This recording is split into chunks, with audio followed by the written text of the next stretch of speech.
Okay, we'll get ready. Start the meeting. The monthly meeting of the Board of Commissioners of the Park District of the City of Fargo, held today, September 8th, 2020.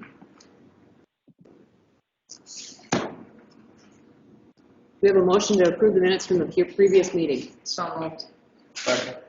It's a motion and second. Any discussion? All in favor? Aye. Aye.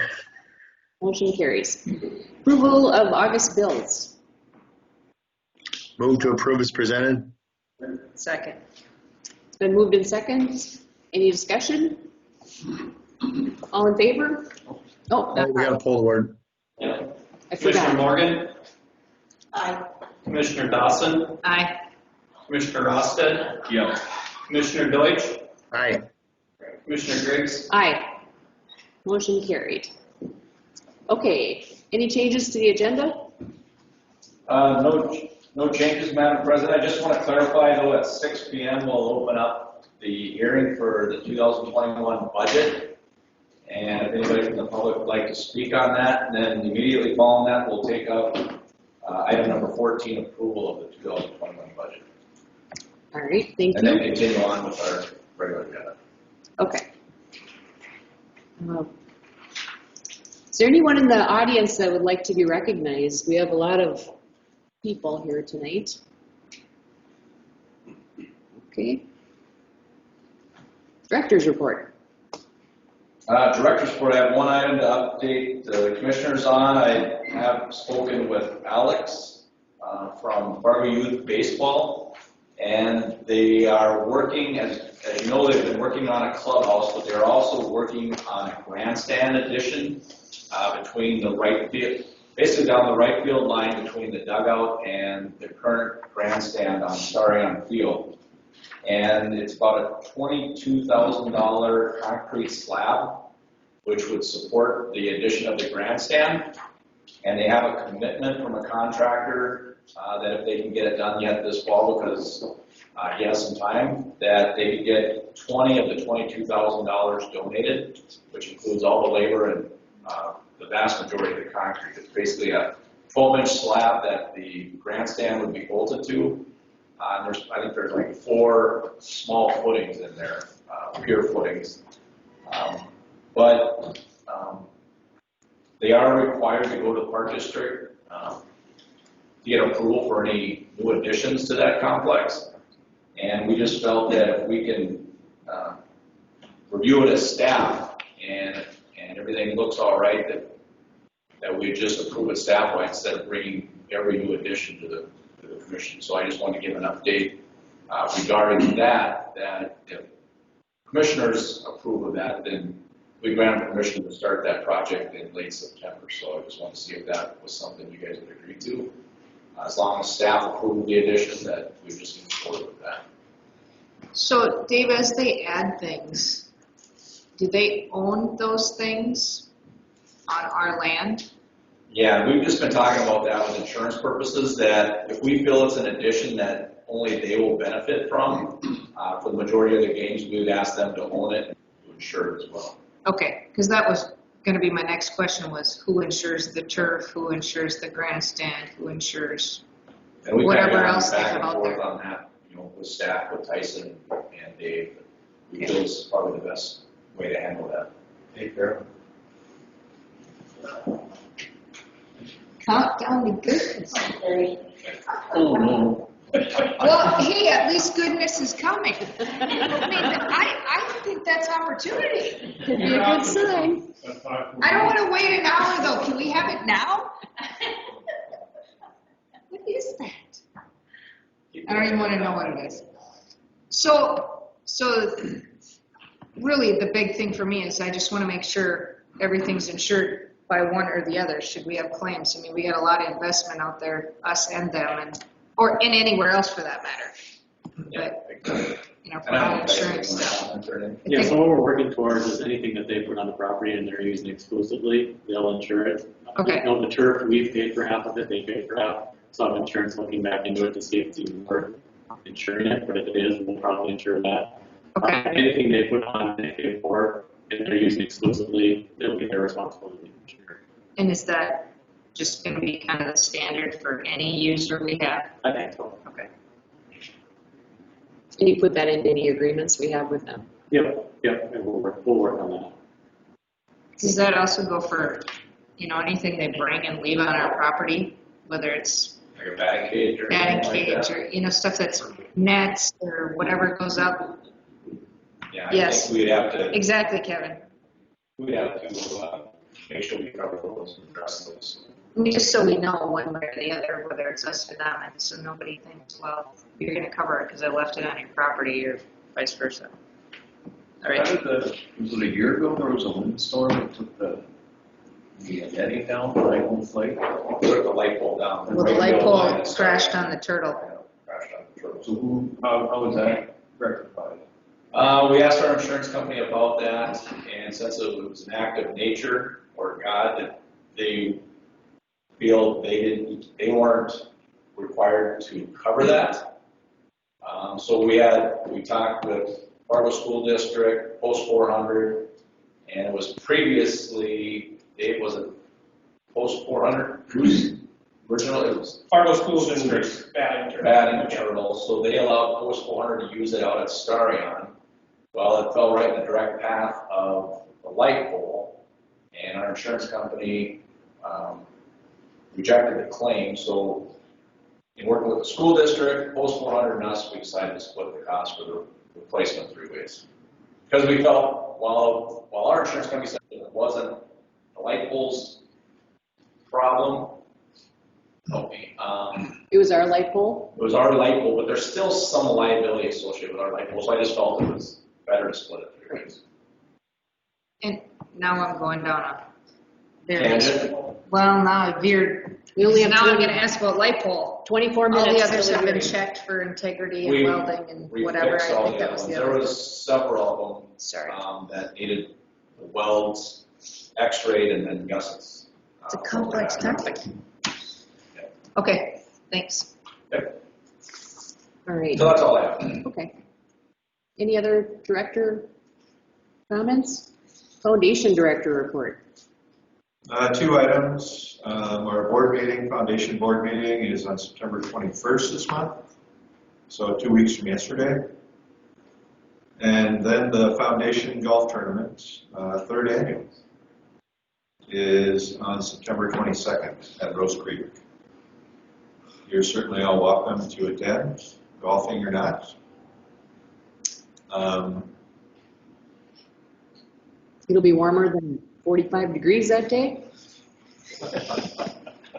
I'm sure it will. Okay. Yes, it's going to be lovely. 80 degrees, light winds. Perfect. So plan accordingly. And I guess that's all I've got to report. Okay, thank you. So our next agenda item is the board to consider for approval and award bid for Valley Senior Services Senior Meals Program. Brian Eritz. Thank you, Madam Chair. As I noted in the memo, we received 2 bids for our senior meals program. Remember that we have had NDSU for 49 years. Sadly, they are needing more space. So gave us notice several months ago that they will be discontinuing. So we advertised for bids, had 2 bidders, as in the memo I sent you. Concordia College was the low bid at $4.05 a meal for the congregate meals and $4.85 a meal for the Meals on Wheels, which compares fairly favorably, about the same that NDSU is charging right now. The other bidder was Sanford Health, but they were quite a bit higher per meal. So our recommendation is that we go with Concordia College. And we have talked with them and are working on a start date of November 1st. NDSU is actually able to provide meals for us through the early part of March, I think March 12th. But we figure it'd be nice to transition into a new provider sooner rather than later. So if something doesn't quite work out, we still might have the ability to fall back on NDSU for a few months. So that's the recommendation. There are 2 representatives from Concordia College here today. Nicole Crouch in the back, and Leon Westby. Is that right?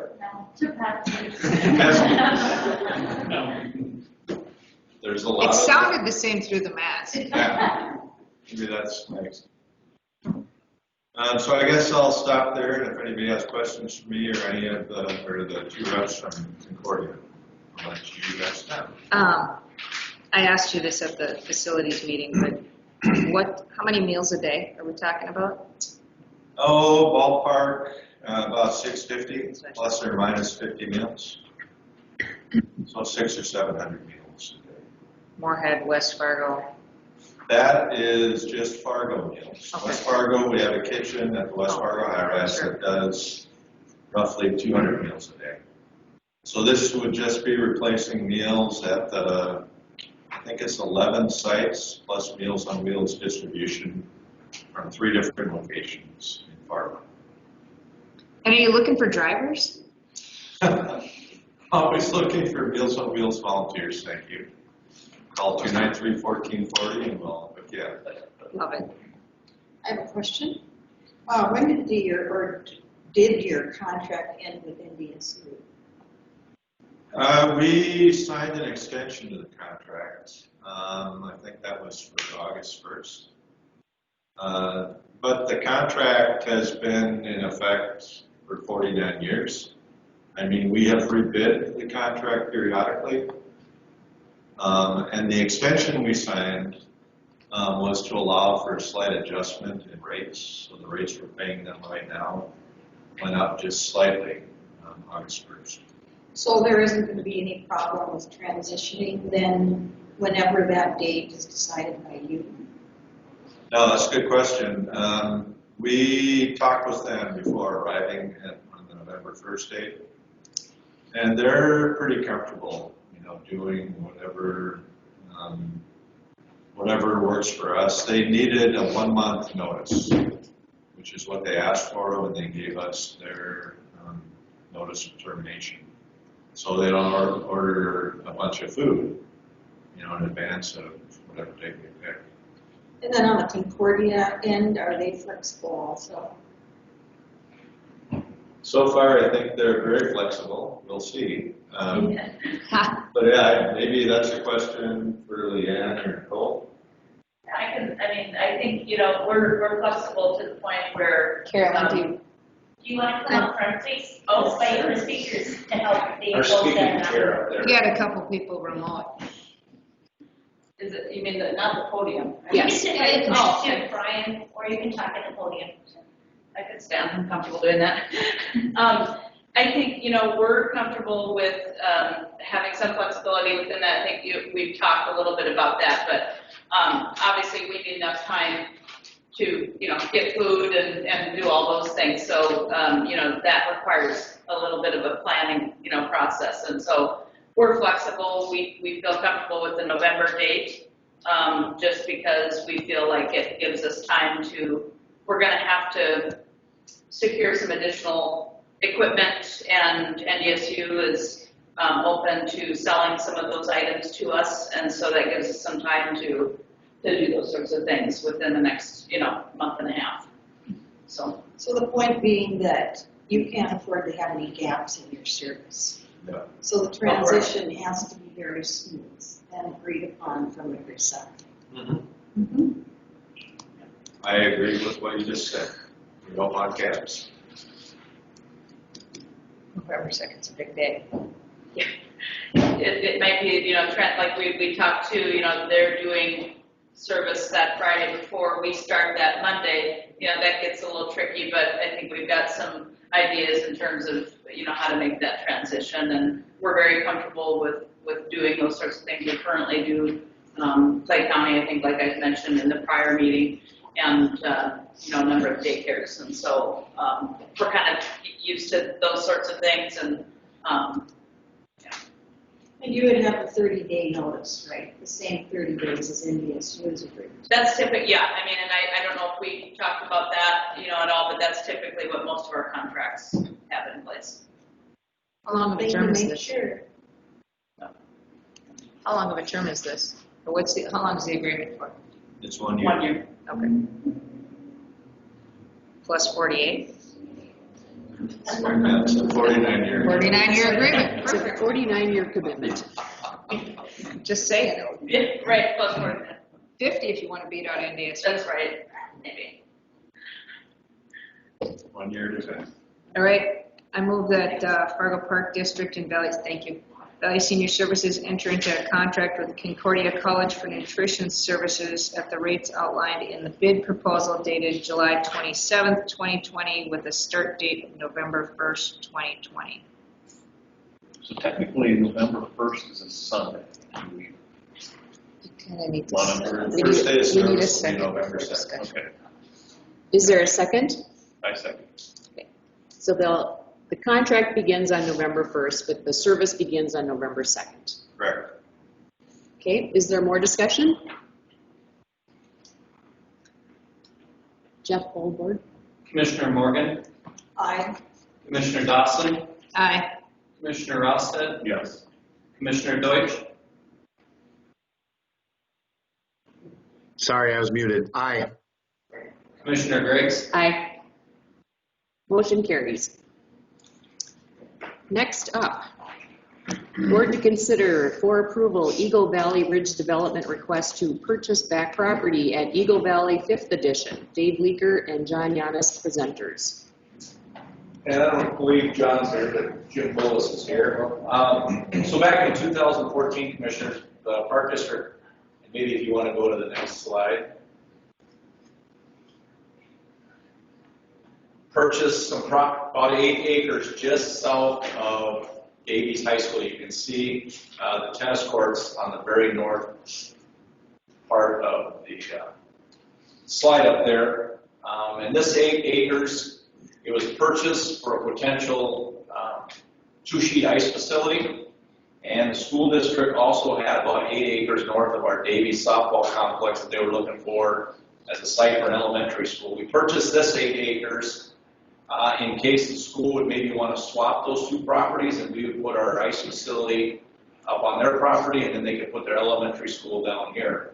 As part of that original purchase agreement, stated that if the Park District did not see the need for this type of use for this facility, the developer would have the first right to purchase that back for the same price we purchased it. So with all of our programming and hockey, I guess, ice facility moving out to the proposed sports complex, we don't feel a need for this property anymore. So we did reach out to the developer and ask them if they were still interested. So what you see here is kind of a site plan for a proposed residential development that mimics what's currently out there right now. So it's basically a simple transaction as part of the original purchase agreement that they have the first right to purchase that back. And we purchased originally for $400,000. So if we approve this, they would purchase it back from the Park District for $400,000. And if you have any questions, I'd take them at that time, or if you'd like to address Mr. Bullis, we could ask them.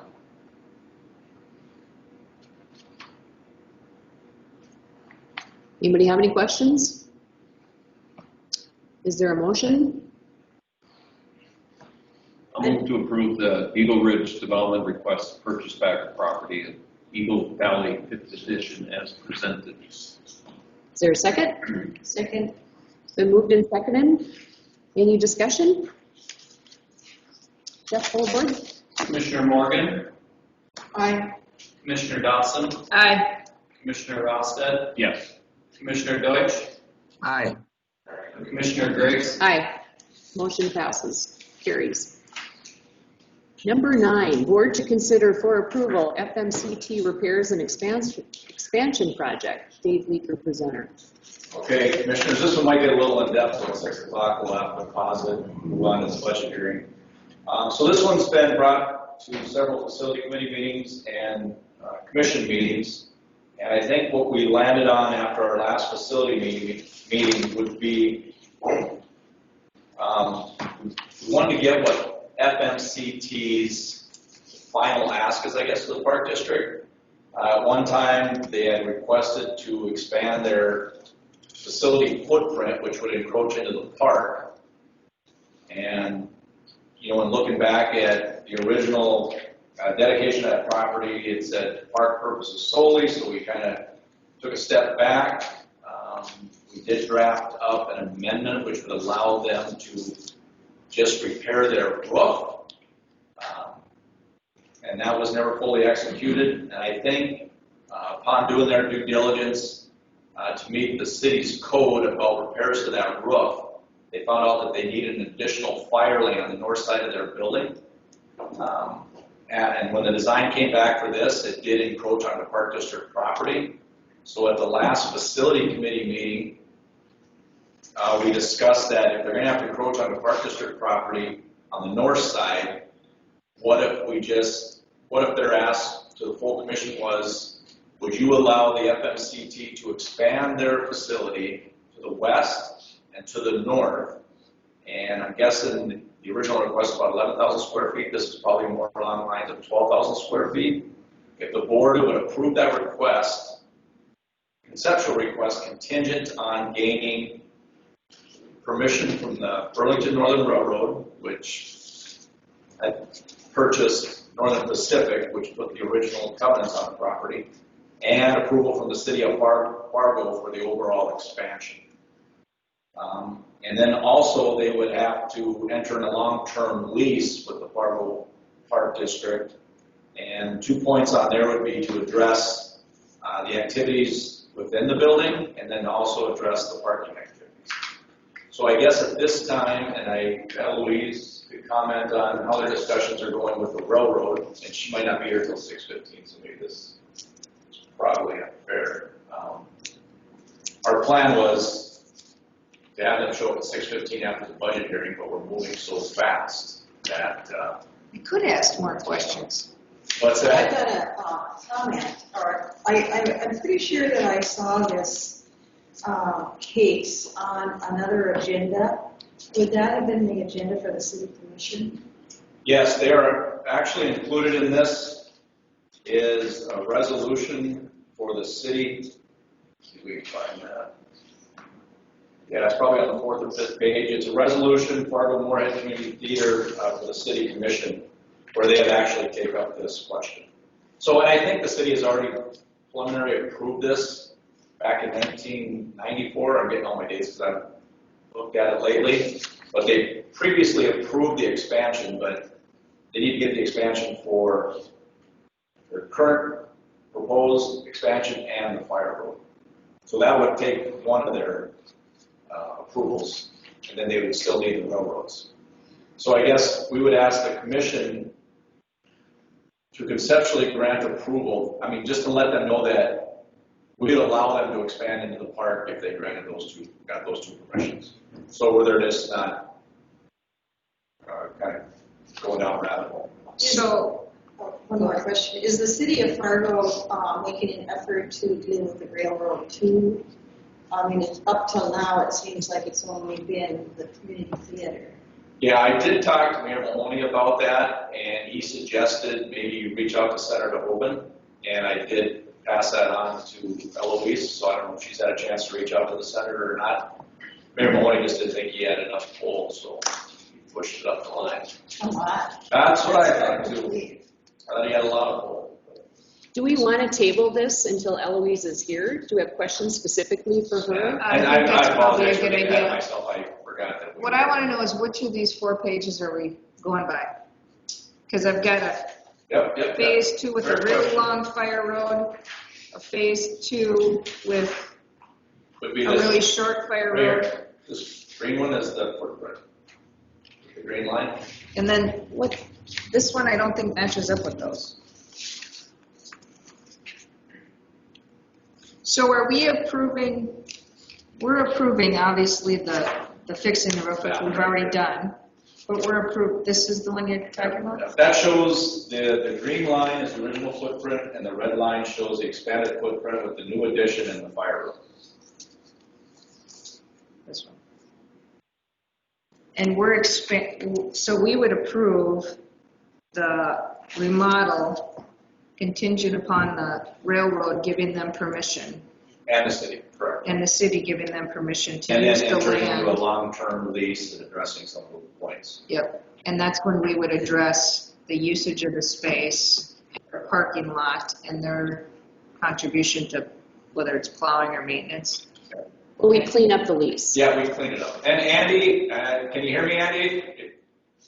Yes. Did I miss anything? No, I think you got it covered. And so Andy, would it be appropriate to put in the lease something stating specifically about the usage so it's not, flowing into the park and wedding receptions and things of that nature? Yes, the current lease has a use provision. It really doesn't address that part of it, but that's certainly something that we could address in the revised lease. The one question maybe when Eloise shows up is just as far as their plans, how that's been approached with the city as far as whether that parking in that lot is dedicated to their specific use. That would be a big issue I think that the board would need to consider, is that typically I wouldn't see that you say, yes, they can use it first come, first serve, but the city may say based off of these plans, we want to have some type of dedicated use of that parking space, whether it's by easement or otherwise. So that to me is a kind of a big question that probably needs to be asked. Well, one thing would be, whatever the precedence is. Because I wouldn't think you'd want to exclusively pick the community theater as having more restrictions or fewer restrictions than there are for fire lanes and other places in the city. So whomever is responsible for those decisions is the one to be consulted, I think. Is that the fire department? For the requirements for the fire lanes, yes. Yeah, so what I'm saying is that it should be commonly used rather than encumbered any further than other locations. And I think, this is the minimum requirements to get that fire lane so they can get their hoses around the backside of the building. Thank you. And we could stop and wait to finish the discussion after the budget. It's 5:58. I see that. But what if she's late? We could sit and stare at each other. The budget's going to take us 15 minutes, I bet. Well, and we didn't want to, So we I just think didn't we'll be okay. want to have people We wait don't around again, so we just said, Well, we don't need to make a decision before she comes in anyway. Yep. So, So we can table it until she appears. so the other thing I noticed in the old lease that we have, or existing lease we have, it talks about the Fargo Park District being able to use the space when it's not being used by FMCT. And I don't know if that interests you guys at all, whether it's quarterly meetings or group meetings or. and I don't know if we fully took advantage of that previously, or maybe that's something that. Well, and it maybe Right back. was something that happened in the beginning and then it just kind of went by the wayside, but it seems like the auditorium could, and even the black box, if that's what they end up with, could be useful for you guys for some kind of gatherings or meetings or who knows what, especially if we're still distancing. Could be a board meeting if we keep getting more and more people. Except Joe, he's not here. We're switching gears. All right, we have a minute, according to my iPad. Do you want me to stall? Tell a couple of jokes, could you? Okay, I'll tell a firefighter joke. All right. So this lady calls the fire department. Are we really doing this? No. It's now you'll have to wait till the end of the meeting to hear the joke. No, finish it. Okay, she calls the fire department. She says, "Please hurry, my house is on fire. You need to come to my house. You need to help me." And the says, the firefighter says, please calm down, it's okay, we'll get there. She says, oh, but you gotta hurry, my house is on fire. He says, okay, can you tell us how to get there? And she says, don't you have that big red truck anymore? Come on, that's a good. All right, 6 o'clock. Moving on. Did my part. Board to consider approval of the 2021 budget. Steve Leaker, presenter. Yeah, I think, is there anybody in the audience that would like to speak in favor of or opposed against the 2021 budget? Please state your name and. My name's Tim Stahl. Here. Wait, Oh, that doesn't work. Just talk loud. here's the Okay. microphone. My name's Tim Stallman. I live in Fargo, and I just have a couple of questions because I got my preliminary tax bill, and on here it says Fargo Park District, a couple $100 I got to pay. And it's not new. I've done it in the past, but I got a couple of questions. Where is that money going? That's a lot of money for a guy who's never even been to a Fargo park. And I guess my main question is, do the golf courses break even or do they lose money? Because I assume that golf courses are owned by the city, many of them. Do they make money or lose money? And I guess the next question I have is, are my tax monies subsidizing golfers? And if that's happening, then why is that happening? I don't feel that I should subsidize somebody else's game, particularly that game. Anybody who'd run around chasing a ball needs a lot more than just subsidy money. They need psychiatric help. And I should not have to pay for that.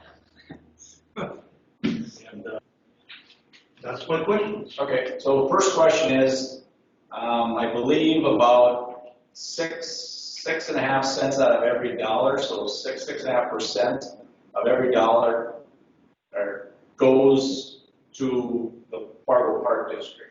So if you pay $1 in taxes, 6 cents comes to the Park District. Our mill levy is about 29.67. So 28.67 right now. yeah, 28.67. With the mill, it's 29. So that was preliminary approval. We can always go back. So it is as Commissioner Dawson said, it's 28.67. So 6 cents out of every dollar you pay in tax goes to the park district. That's about the percentage that goes to parks. That goes to maintain well over 100 parks and facilities throughout the Fargo Park District, and about 2,500 acres, Dave, is what we kind of say. Yep. And all of our parks are free for the public to use. We do have parks and facilities, as you mentioned in golf, that does require, a fee to play. That includes swimming pools, golf courses, fees for athletic fields, any fees associated with our programming. Anything else, Tyson? Hockey arenas. So as you said, everything at the park district typically is subsidized to some extent.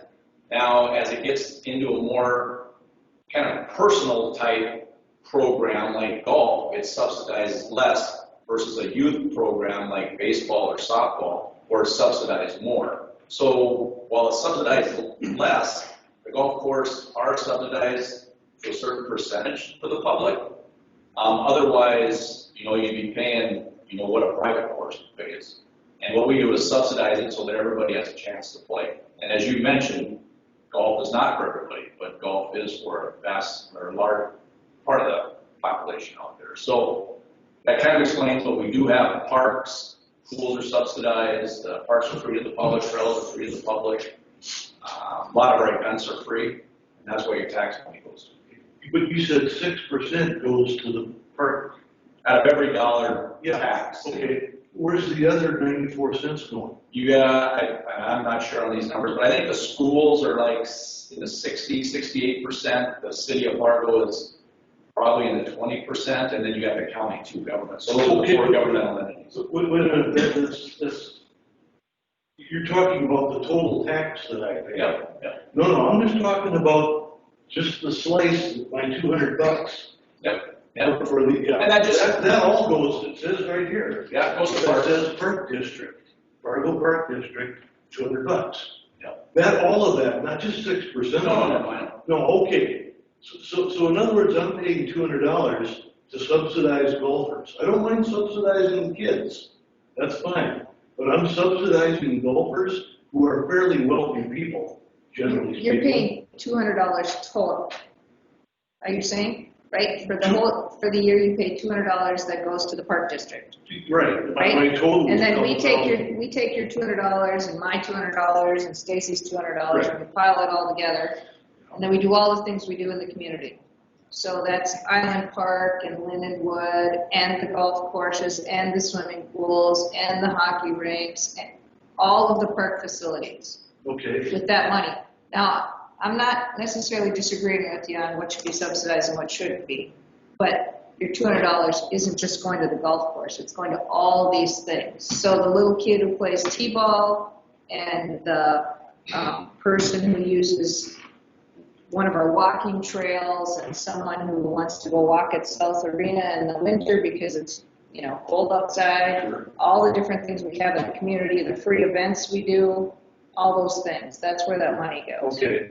So, in other words, just off the top of your head, what percent of the money that comes into the park district is being used to subsidize golf courses? I think Carolyn put a pie chart up on the screen up here that shows golf is about 7% of our budget.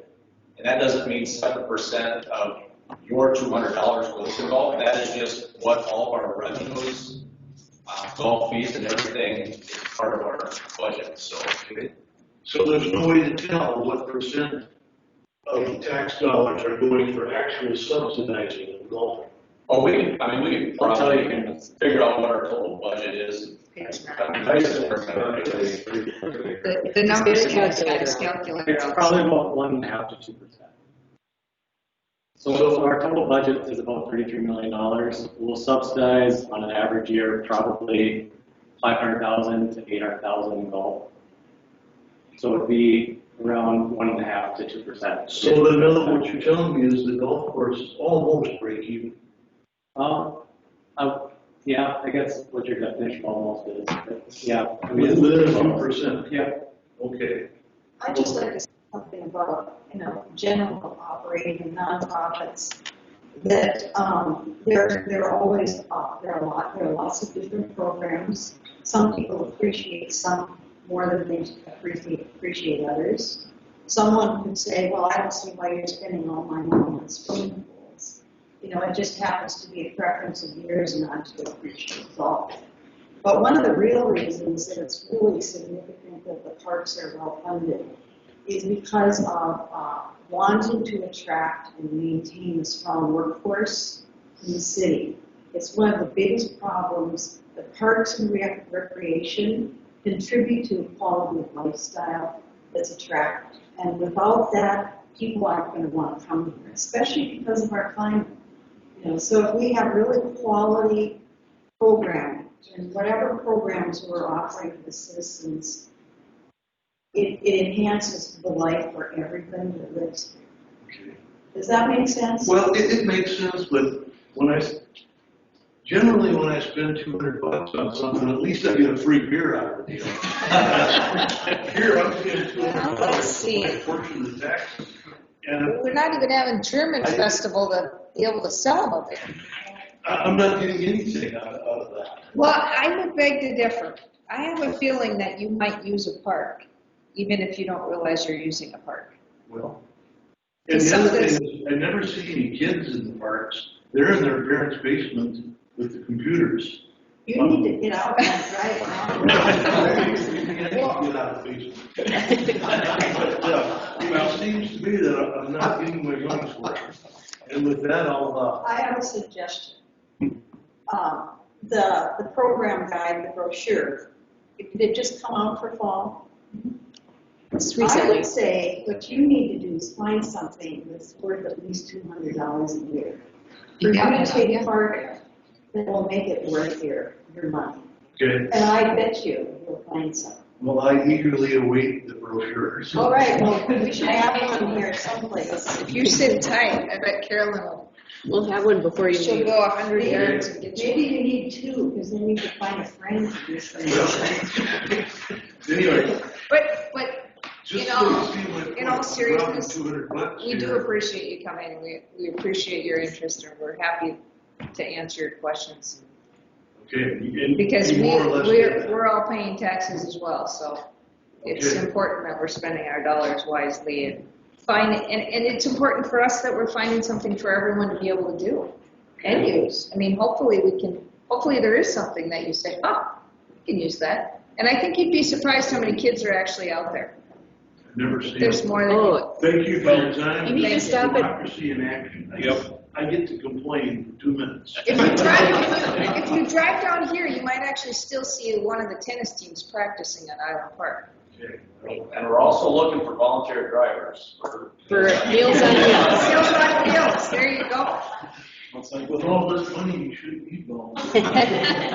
Well, and I think a good point to make, particularly during the COVID, we've seen a huge increase in our park usage, both at the golf courses, the swimming pools, the trails, the parks. It's one place where people can go and feel safe. This summer has been in our parks. So we've seen a lot of significant increase in usage of all our facilities this summer. So, And Jim, thank you for coming today. yes. Thank you for listening. It's an excellent exercise for us to answer the questions that you have because people think them all the time. So I appreciate that. Tim? Tim or Jim? Tim. Oh, Tim, sorry. Got it. I put a little curl on the bottom of my teeth. All right. Any other public comments about the budget? I'd also like to just thank you for also doing it with a smile. So it's nice to see. That doesn't always happen. No, I know. Makes it nice. Not when it comes to money. That's right. Okay. Any more discussion on the budget from the commissioners? Just one comment on the golf. The way I play golf, I shouldn't like the sport either. Well, Here. I'd be one of the crazy people who could play every day, but I get it. All right. Tim, you threw me off my game, but I'm going to try and get back on track because I'm still jolly about all that. But I would be in your boat on many things, and I have concerns with how we spend money. I think that it's hugely important that we're fiscally careful with our money and how we spend it. And I've expressed this throughout the whole budget process to a number of you and in the public meetings. And you know, I think we're in a tough time. I think raising our mill is not the wisest choice, to the tune of $1.5 million of it going up. Even if we didn't increase our mill at all, we'd see a large increase. And I just think it's the wrong time to be increasing our budget. We've had a steady increase in the budget for the past 11 years. In 2021, it'll have gone up to $18.5 million for the mill. And to me, that's just the steady growth with a greater than 10% increase from last year. This year, 2020 to 2021 is more than I can support. Any other discussion? Joe? Yeah, I mean, I would reiterate what Jerry was talking about how, the amount of park usage that we've had amidst this COVID is just significant, and I think we're going to be leaned on more and more as time goes on with this stuff. And I understand Vicky's concerns because it is a tough time for some people financially. But I think I mean, you can't get a bike right now in a store to save your life. I mean, we need to make sure that we're supporting our staff and supporting our facilities to the best of our abilities right now. And so I support the mill increase. Yeah, and I'm with Joe. I commend the staff for the amount of work and effort they put in to pair the budget to get to this point. Because we have a lot of unmet needs out there, and it's no fun to spend money on asphalt, but we need to improve some parking lots.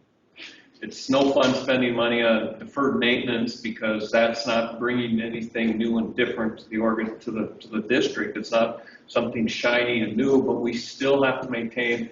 We have over 100 parks in the state, in the city. We've got golf courses, swimming pools that need to be repaired. So I mean, yeah, I understand what Vicky's saying about the climate we're in, and then I look at the usage that we've had this summer, and it's like, we just have to have top-rated facilities. I go back to what Don said earlier too, that, you know, in order for our city to continue to attract people and organizations and businesses to our community, we have to have good quality parks and recreation programs. So I support the work the directors have done to get the budget to this level.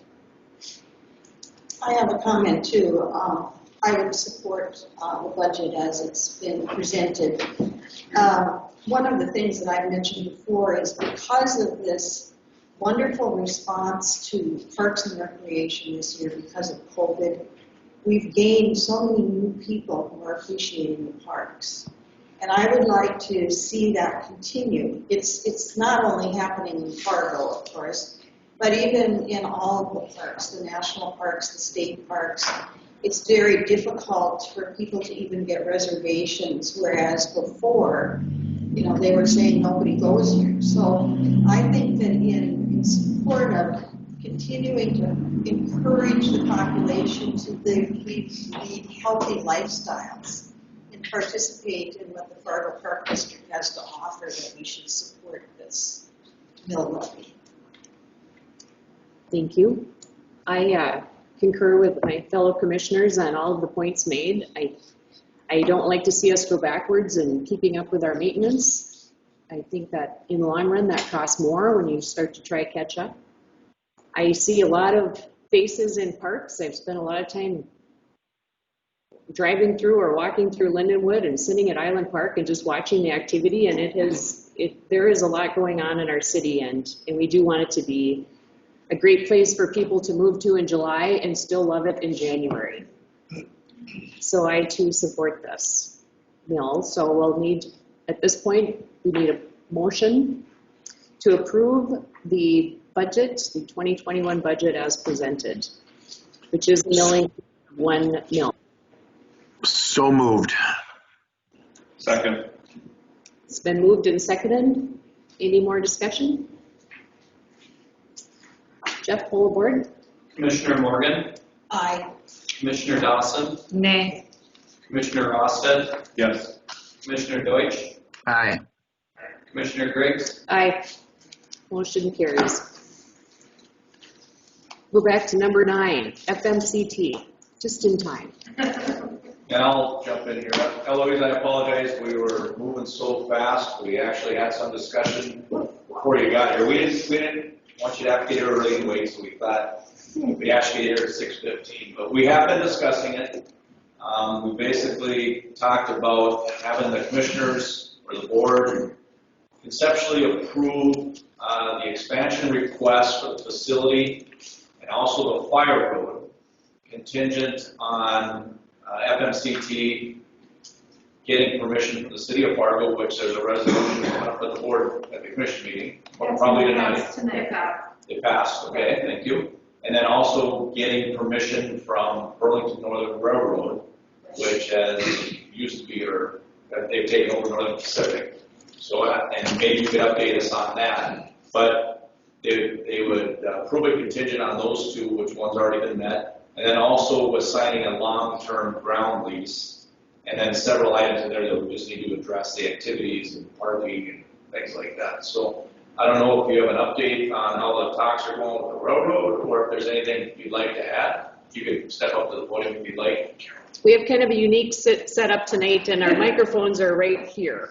So you can either sit in the front row or stand there and talk There's toward no us. mic, but if you stand there, Couple chairs, if you guys would like to- that might work. Okay. But you can just stand wherever, right in there. you Okay, want. I'll just stand here. Perfect. We have kind of, since last we talked, we have not gone back to the railroad. We wanted to present them with passage from the Park District and from the city so that we had a clear message to send to them. So we will be taking care of that once we're done here this evening. So you're looking to go 2-0 today. 2-0. We've also done our parking study, so we're getting back to the city with that now. So all of those things are also in process. Thank you.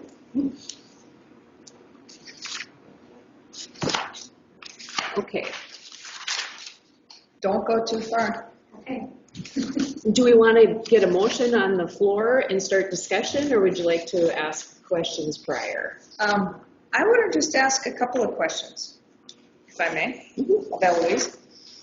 So I think when you first came to us, you just knew that you needed to do something. Well, first you needed to fix your roof, and then you wanted to add on, and you had kind of an unclear path. But you knew that the black box would help you in the classrooms it seems like you've come to a more clear plan of this is how we'll use this space, and this is what we think we can do for the community with this space, which for me has been helpful in the decision making.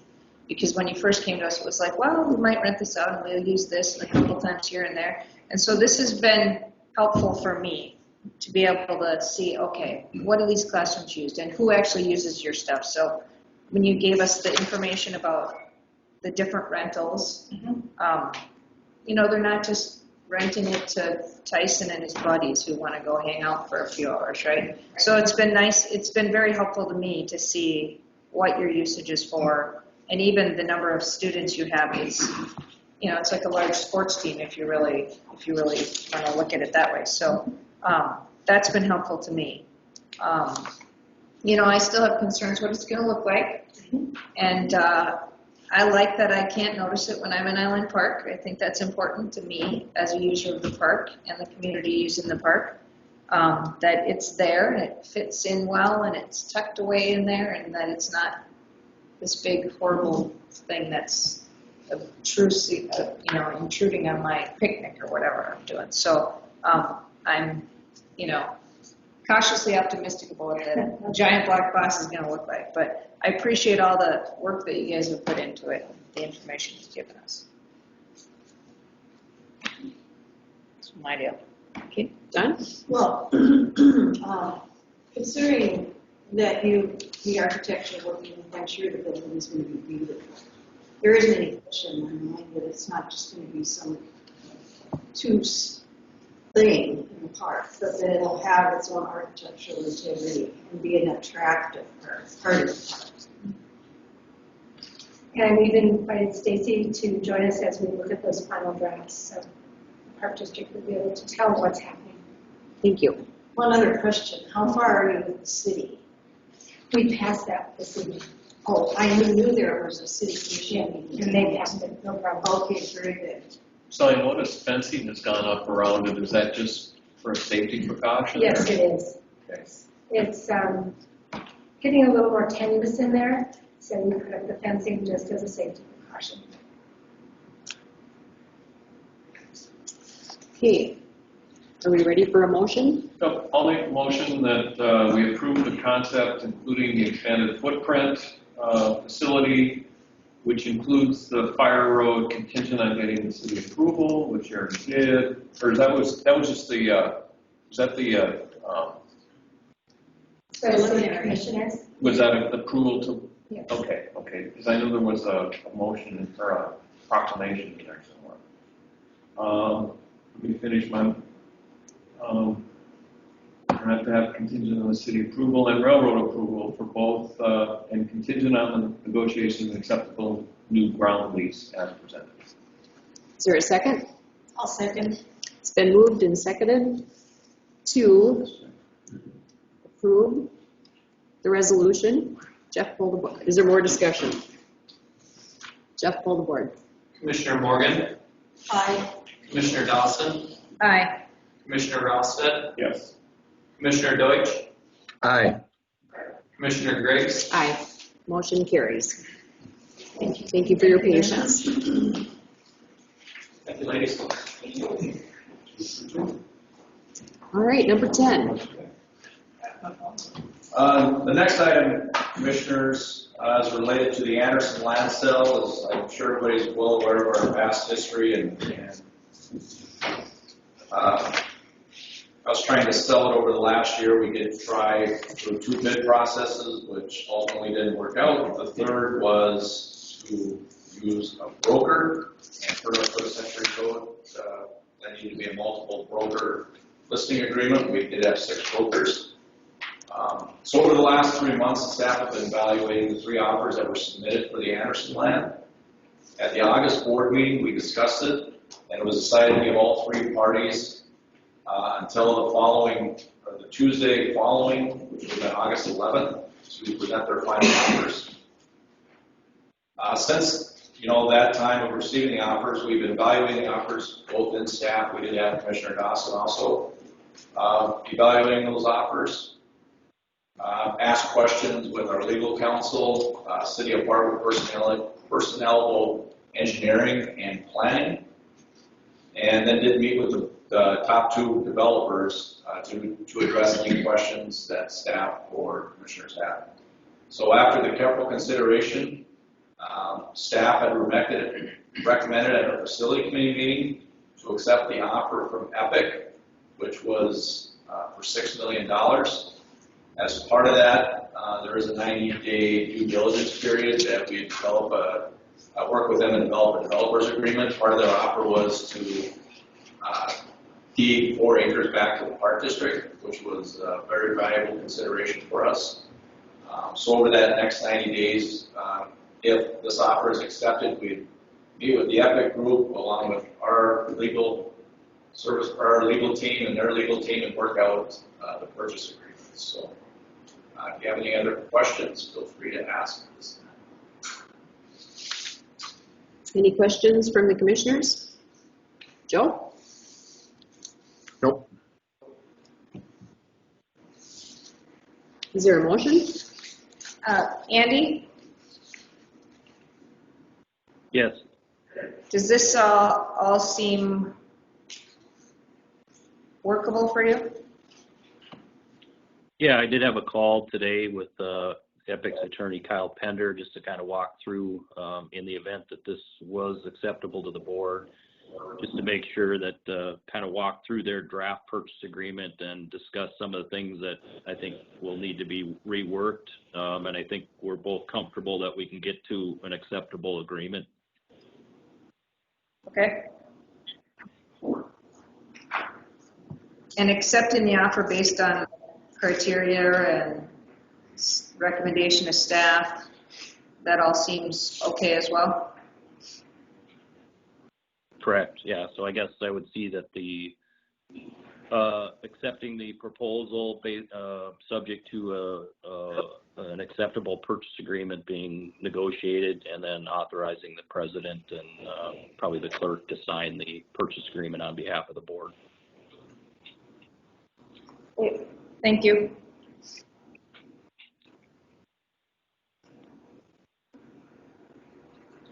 Do we have a motion? I'd like to make a motion to accept the offer from Epic for the Anderson land.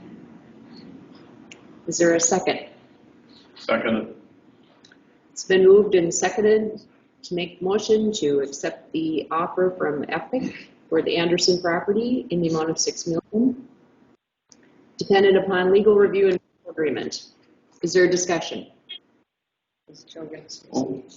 Joe? Talked a lot at length at the facilities meeting. Again, I applaud the staff for doing the due diligence, coming in with doing the hard work and coming in with the recommendation.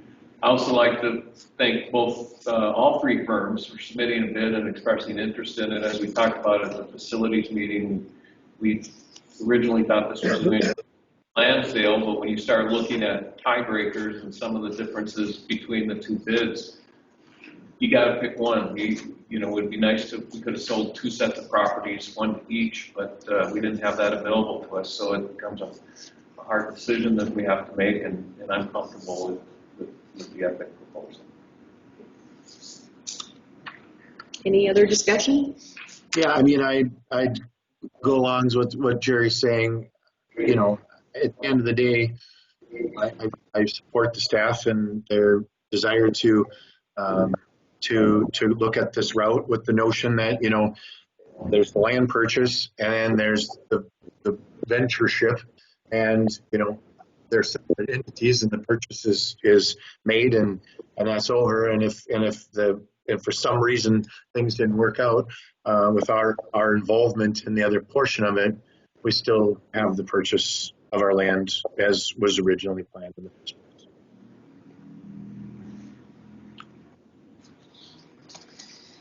And I'd like to thank all of the firms for your patience and education through this whole process. It was somewhat awkward at times, but I think we learned a lot. So, Jeff, hold the board. Commissioner Morgan? Aye.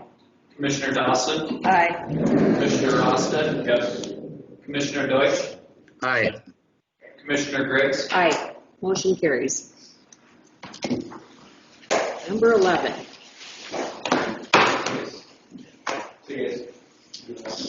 Holy mackerel, I cleared the room.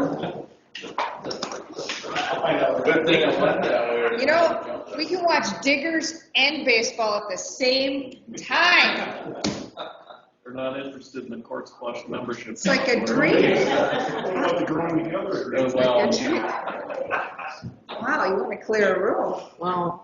And now we're back to normal. All right, number 11. Board to consider for approval agreements with Growing Together Community Gardens for gardens at Rabanus, sorry, and McCormick Park. Kevin Bowe, presenter. Thank you, Madam Chair. Good evening, Commissioners. In your packet, you see two agreements with Growing Together to operate community gardens at McCormick Park and Rabanus Park. There's also a termination agreement with Lutheran Social Services for the Rabanus Community Gardens. Growing Together right now operates those gardens at McCormick Park and Rabanus Park.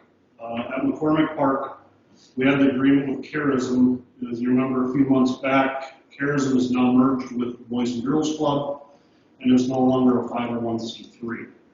So we'd have to go into a new agreement, at least with the McCormick Park area. At Rabanus, Growing Together operates those gardens. The agreements with the Lutheran Social Services purely for the insurance part, since Growing Together was not a 501c3.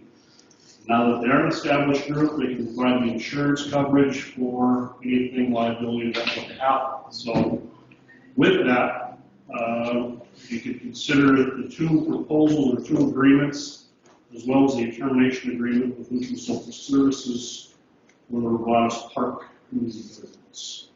Questions? Cleaning up agreements, love it.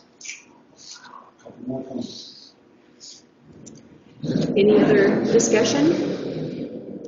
make the motion to enter into an agreement with Growing Together to operate community gardens at McCormick Park and Rabanus Park, as well as to terminate the agreement with LSS as presented. Second. It's been moved and seconded. Is there discussion? No discussion? Jeff, pull the board. Commissioner Morgan? Aye. Commissioner Dawson? Aye. Commissioner Rosted? Yes. Commissioner Deutsch? Aye. Commissioner Griggs? Aye. Motion carries. Thank you. All right. Kelly is always with Coming the from end. the back row. Right. Seem to be sitting through a lot of these meetings lately. Wonderful. Good evening, Commissioners. At the facilities meeting, we talked about us doing an RFP for Club Software and Courts Plus. It came down to two companies, Paramount and Club Automation. The staff, after reviewing both, our recommendation is Club Automation. They have sent their first draft of a contract to us. I forwarded that on to Thad, our attorney. He has looked it over, had some comments, and sent it back to them. So I guess what I'm asking for you guys is to approve Club Automation has our new software, as our staff and attorneys will work out the agreement on our contract. When does this go into effect, or when's kind of your plan to switch? So the one we currently are using now is expires November 28th. Okay. If it doesn't quite get done in time, since Club Automation is owned by the same company, they will extend it on a monthly basis until it gets done. Okay. And It fits all the needs that you have Yes, very much. for our users and Yeah, the one we're currently using, they basically aren't doing any more updates to it. We get through it, but there's better technology out there now. They do have a credit card updater, which will save us $1,500 to $2,000 a month on returns, credit cards. Is it cloud or is it on-prem? And we have security protocols looked at and everything. They're not Yeah, worried we've got about our it. IT group look at it, and they're satisfied with it. well, it sure looks like it has All major. the bells and whistles. Yeah, major advancements from the past. I was going to say bells and whistles, but I thought against it, so thanks, Joe. And the competitor doesn't seem to touch it. So, No, it just seems like it's It's made for a tennis club, and that's good. what we're looking for. Did you say that they're owned, the two companies are owned by the same company? Daxco. And so does that mean the one that you're selecting is a much better product? Yes, basically they've made a better software. That's why they're not upgrading the other one they want. Makes sense, thank you. okay. Do we have a motion? I'll move to approve as presented. Second. It's been moved and seconded. Having a hard time with my tongue. Any more discussion? Jeff, pull the board. Commissioner Morgan, Aye. Commissioner Dawson, Hi. Commissioner Rosted. Yep. Commissioner Deutsch, Aye. Commissioner Griggs. Aye. Motion carries. Thank you. Thanks, Kelly. Great, the best for last. Board to consider for approval the consent and acknowledgement of a Bank of North Dakota loan for Shields Arena. Tyson Lund. Thank you. Commissioners, in 2008, the Park District entered into a lease agreement with Metro Sports Foundation to construct and to operate Shields Arena. So because of that lease agreement, the Park District is required to acknowledge and consent to any new debt that's taken on the property. So Metro Sports Foundation has been approved for low interest loan through the Bank of North Dakota. The intent of the loan is to support North Dakota businesses that have been impacted by COVID. So eligibility, in order to be eligible for the loan, businesses must have the capacity and history of showing that they can service their debt prior to March 13th of 2020 and must have incurred economic injury from the pandemic. So I've had discussions with Bremer Bank. They service their past debt that they have currently, and then also this new debt they are doing the underwriting for. So discussion with them, loan proceeds will be used for upcoming season's operating expenses to provide flexibility and an opportunity to amortize expenses over a 10-year period at low interest rates. So that's the intent of this program, is to kind of offset those operating losses that have been sustained through COVID. Also, Metro Sports Foundation is in good standing with their current debt owed and has demonstrated the capacity for both current and future payment obligations. So at this point, there are really no financial concerns with them. They're still making their payments. It's just a way for them to take advantage of this program. So 1.2 mentioned, so Metro Sports Foundation was to default on any of the loans that Park District has consented on or authorized. The title to the real estate would transfer to Bremer Bank. So initially, we had some concerns with that, with the title of the property going to the bank. But Andy and I had further discussions with Jim to kind of get some history behind the property and some background on it. So a couple things. One, there's not been a single public dollar invested in the Shields Arena or the property around it. So really the intent for the Park District owning it is property tax exemption. That's the main reason why we own it. Also, if Metro Sports Foundation were to default on any of their loans, Park District really doesn't have the capacity to take on Shields Arena at this point. So it'd probably be better for it to go back to the bank and the Park District to be absolved of it. So for those reasons, there are really no further concerns. The consent acknowledgement, it's consistent with what we've approved in the past. And we just feel like it's in the best interest to allow for them to partake in this program and to approve the requests. If they were to default on it, it's probably going to be on the prior ones we've already consented to.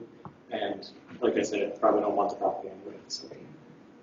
But as you said, everything they've done so far is in good standing and they haven't defaulted on anything yet. Yeah, and we have not invested any public dollars in it. I mean, that's a big component of it. If there's any money that we put into it, we obviously would not want that property to go back to them. Great. You answered every one of my questions, Tyson. I had come into the meeting. Way to start ahead, be ahead. Well So prepared. would it be your recommendation, or is that not your position to go forward? I would recommend we approve it. Yep. Any other questions for Tyson? Do we have a motion? I'd like to make a motion to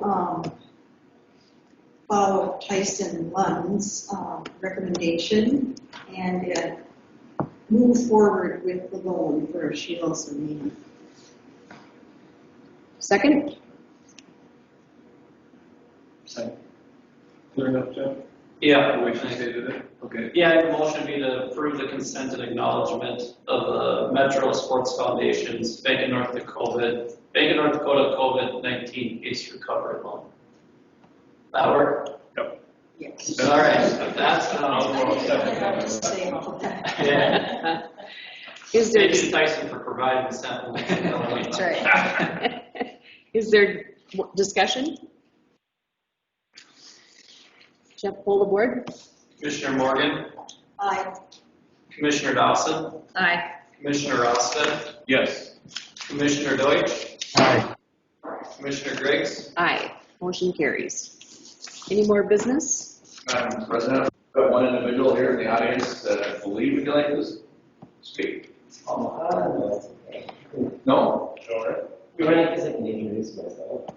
Yeah, if you want to go up and introduce yourself, I believe his name's Cody. Corey. Man, we're having a tough time with names today. Everyone gets along. So my name's Corey Hamilton. I'm with Prairie Woods Community Fund, and I'm going to be in the mayor of Corte Vista. So we'll be working on the Madison Garden, and we'll be taking over that project. So my goal is to get that up and running in the springtime and next summer. And I also want to work with Parks Board to try to beautify the park and get more inviting and try to get plants that would be sustainable outside of just the garden, like crabapple trees, plum trees.